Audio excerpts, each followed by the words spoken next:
Le Journal de la Ville, le premier magazine de l'information provinciale.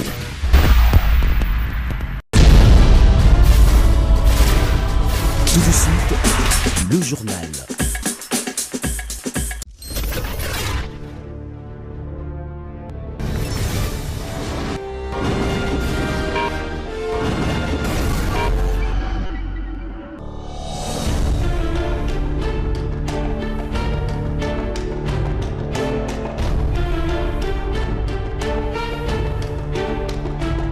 Merci de faire confiance au journal de la ville. Mesdames et messieurs, voici le sommaire. Drame à Kinshasa, un militaire de la garde républicaine a ouvert le feu sur 3 soldats de la police militaire au camp Babylone, tous décédés sur place. Une enquête militaire a été ouverte pour élucider les circonstances de cet acte odieux et inhumain. Le Sénat a entamé ce jeudi 15 mai l'examen de la demande de la levée d'immunité sénatoriale de l'ancien président Joseph Kabila, accusé d'être complice de la rébellion FCM 23, crimes de guerre, crimes contre l'humanité et massacre des civils. Une commission spéciale pour approfondir les débats a été mise en place et là juste 72 heures pour soumettre son rapport aux sénateurs. 3 partis politiques suspendus en République démocratique du Congo sur décision du vice-premier ministre, ministre de l'Intérieur, Jacques Chabani. Il s'agit de l'ADCP, l'Action pour la dignité du Congo de Corneille Nangaa, l'UPC, l'Union des patriotes congolais de Thomas Lubanga et MLP, Mouvement Lumumbiste progressiste de Franck Diongo. C'est tout pour les sommaires. Mesdames et messieurs, encore une fois, bienvenue dans ce journal.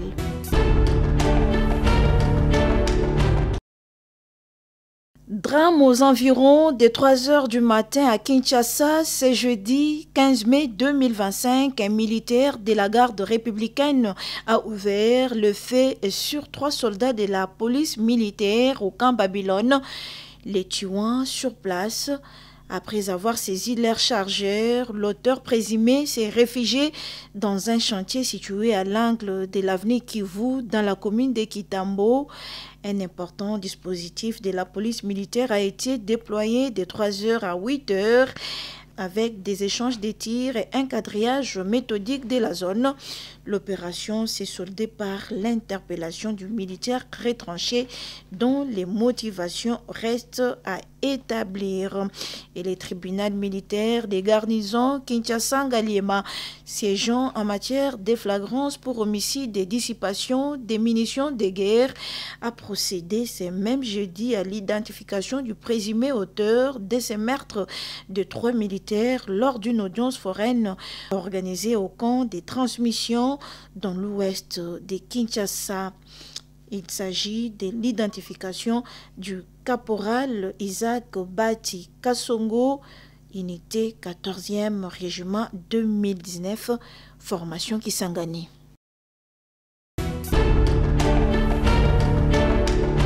Le contrôle parlementaire, entamé le jeudi 8 mai, se poursuit sans anicroche à la Chambre basse du Parlement. Sous la direction du président de l'Assemblée nationale, le professeur Vitel Kamere, une question orale avec débat a été examinée le mercredi 14 mai 2025. Il s'agit de la question orale avec débat du député national Katembo Kambere Tade, adressée au ministre du Commerce extérieur Julien Paluku Kaongia sur l'interdiction du transbordement de marchandises aux frontières lors de l'importation. Comment justifiez-vous l'interdiction du transbordement de marchandises aux frontières au lieu de la lutte contre le fractionnement tel que retenu dans le programme d'action du gouvernement? En réponse à cette unique préoccupation du député national Tade Katembo, le ministre Julien Paluku révèle que la guerre qui sévit dans la partie est de la République démocratique du Congo cristallise également une guerre économique visible à travers un transbordement non encadré et un fractionnement devenu la règle. Si la République démocratique du Congo est victime d'une agression connue, avérée, qui traduit un pan entier de la guerre économique, les pratiques du transbordement non encadré par la douane et surtout du fractionnement des marchandises dans les pays de transit constituent une autre forme de guerre économique qui tue à petit feu l'économie congolaise. Cela empêche aux générations futures de tirer un jour profit des politiques publiques initiée et mise en œuvre par le gouvernement aujourd'hui. Il s'en est suivi la traditionnelle série des questions des élus du peuple, parmi lesquelles la problématique de la gestion de la frontière de Kasumbalesa, occasionnant des difficultés économiques majeures dans le Haut-Katanga, la multiplicité de taxes parafiscales mettant en mal le droit de douane, la fraude et la corruption, l'amélioration du climat des affaires, la promotion des industries locales, autant des difficultés évoquées par la représentation nationale. Je vais demander au ministre aussi d'améliorer le système congolais. Vous savez que vous ne pouvez pas importer la marchandise au-delà de 10 000 $. 2 500 $, vous devez faire une licence. Je crois qu'on peut innover pour amener ça à 10 000 $, l'importation sans licence. Dans ces éléments de réponse, Julien Paluku a fait savoir que le gouvernement congolais n'a jamais interdit le transbordement, qui est d'ailleurs régi par l'article 182 du Code de douane, mais a interdit par contre le fractionnement, qui n'est nullement encadré par le service de douane. Toutefois, le ministre questionné a promis qu'en plus de ces réponses, d'autres éclaircissements par écrit seront envoyés aux élus nationaux afin de s'assurer que toutes les préoccupations ont été vidées. Dans sa conclusion, l'auteur de la question orale avec débat, qui félicite le ministre pour sa clarté, dit rester tout de même sur sa faim en ce qui concerne les raisons de cette pratique du fractionnement. Le député national Tadé Katembo a fait 5 recommandations aux responsables du commerce extérieur. En supplément, le speaker de la Chambre basse du Parlement propose une autre recommandation. Sous l'égide du ministère du Commerce extérieur, qui a quand même les échanges extérieurs dans ses attributions, qu'il se tienne un forum entre les ministères intéressés du gouvernement et la représentation du patronat congolais. On ne peut pas faire le bonheur de quelqu'un contre son propre gré. De retour à Kinshasa, après sa participation à la 3e conférence interparlementaire sur les défis mondiaux émergents en Ouganda, le président de l'Assemblée nationale, Vital Kamerhe, a entamé sa journée du mercredi 14 mai 2025 par une série d'audiences. Il a d'abord reçu les caucus des députés nationaux de la province du Kasaï venus l'alerter sur la situation sécuritaire préoccupante dans leur région, notamment entre les communautés Kélé du territoire d'Ilebo et Luba, dont celui des Mweka. Selon les députés nationaux André Mouchongo, élu de Chikapa, à l'origine du signalement, ces conflits des limites remontent au 31 janvier 2025. La communauté Kélé aurait adressé une correspondance à l'administrateur du territoire d'Ilebo pour demander une clarification des frontières et le redéploiement des bornes afin de réintégrer 7 villages actuellement rattachés à Mweka. Souhaitant promouvoir la paix et la cohabitation pacifique, les députés ont informé le président de leur décision de mener une descente parlementaire dans les 2 territoires afin de s'imprégner de la réalité sur le terrain. En tant qu'élus, nous avions opté la voie de la sagesse et de la prudence. Premièrement, nous avons lancé un message de calme, de paix à différents territoires. Et là, nous avions levé l'option d'effectuer une descente parlementaire dans ces 2 territoires. L'objectif, c'est écouter toutes les communautés, écouter tous les groupements et même le peuple pour essayer d'en savoir plus. Ce n'est qu'après l'écoute qu'un rapport pourrait être fait et soumis au niveau du bureau. Le président de l'Assemblée nationale, saluant cette démarche pacifique, a promis son soutien total à cette initiative. Il a assuré que le bureau de l'Assemblée nationale attendra le rapport issu de cette mission pour saisir les instances supérieures en vue d'une solution durable et pacifique. Dans un second temps, le président Vital Kamerhe a reçu une délégation des députés nationaux des circonscriptions de Yakoma et de Massimanimba, élus à l'issue de la réorganisation des élections législatives de décembre 2024 dans leurs provinces respectives. Ces élus ont sollicité l'implication personnelle du président Vital Kamerhe afin de bénéficier eux aussi de l'ensemble des droits et avantages reconnus aux députés nationaux. Et ils sont venus voir l'honorable président pour lui faire valoir. C'est à quoi nous, en tant que députés, nous attendons. Et nous avons eu une écoute parfaite de sa part. Les speakers de la Chambre basse du Parlement, Vital Kamerhe, après les avoir écoutés avec attention, les a rassurés que leurs revendications seront prises en compte dans les soucis de garantir l'équité entre tous les députés.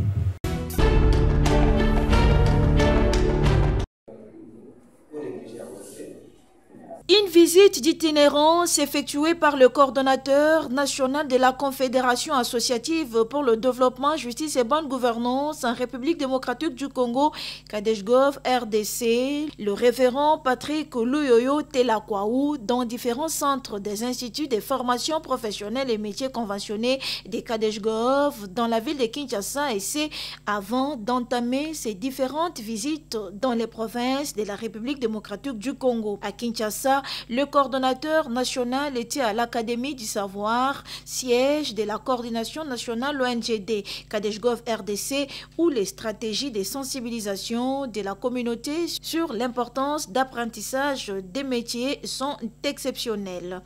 La première formule ici, nous avons d'abord la quantité d'huile que nous avons pris à titre d'exemple, 10 000 grammes qui est égal à 10 litres.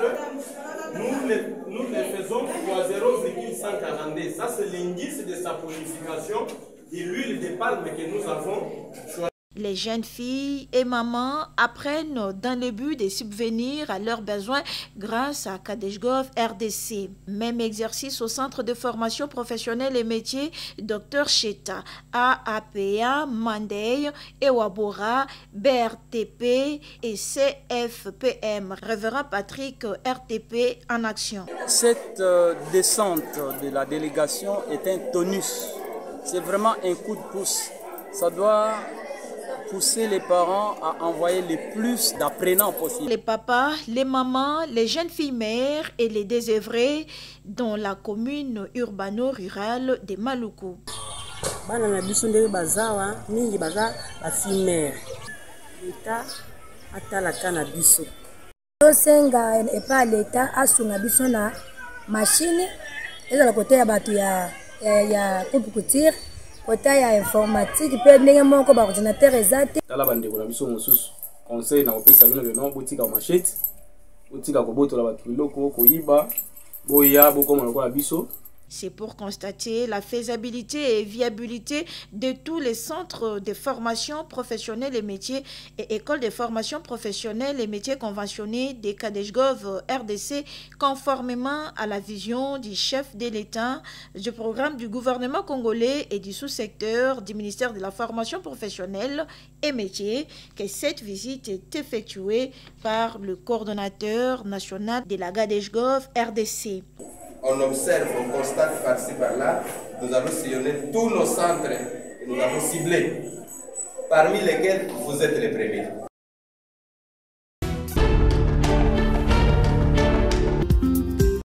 En marge de la mission de contrôle de la Banque mondiale, en rapport avec les projets de développement multisectoriel et de résilience urbaine de Kinshasa, PDM-RUC, Kin et Linda, les représentants de la Banque mondiale, les coordonnateurs de la cellule infrastructure ainsi que les différents coordonnateurs de projets Kin et Linda ont visité les différents chantiers en exécution à travers la ville de Kinshasa le jeudi 8 mai 2025.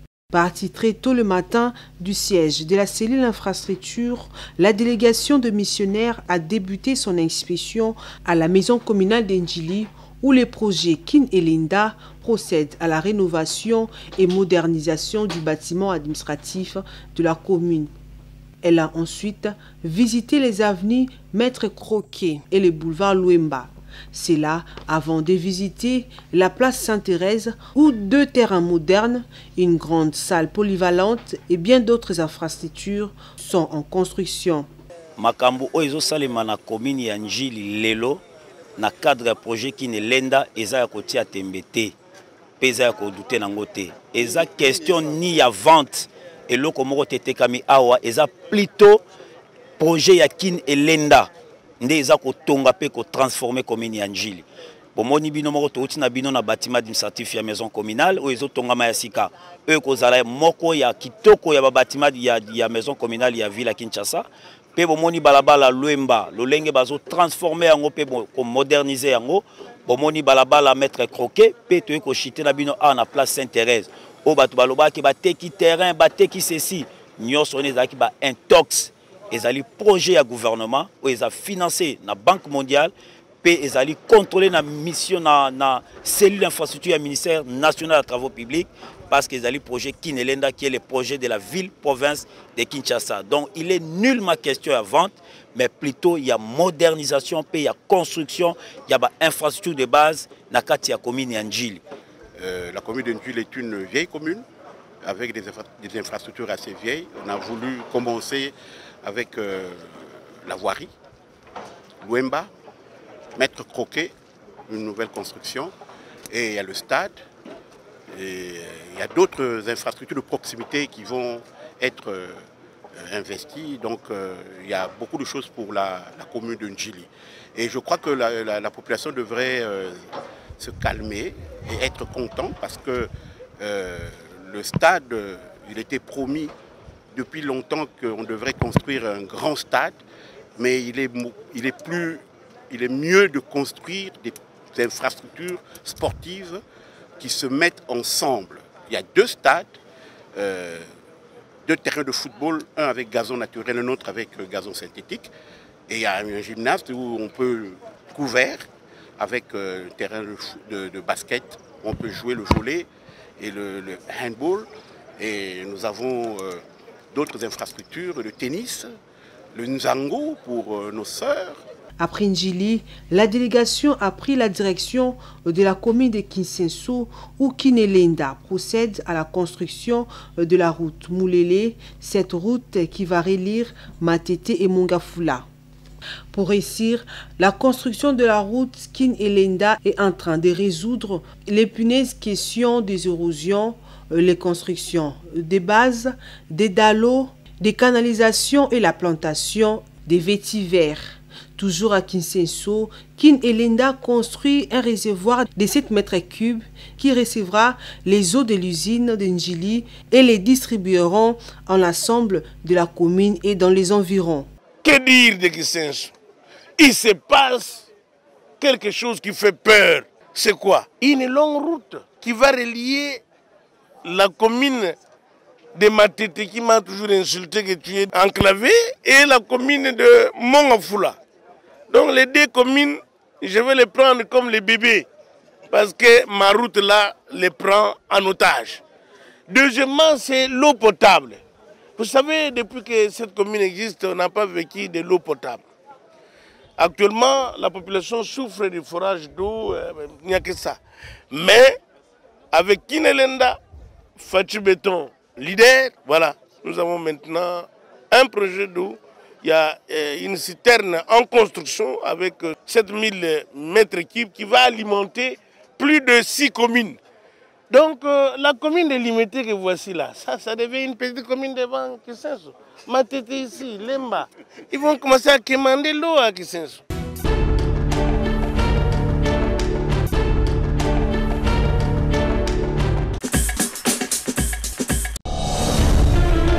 Nous sommes arrivés à la fin de ce journal de la ville, mesdames et messieurs.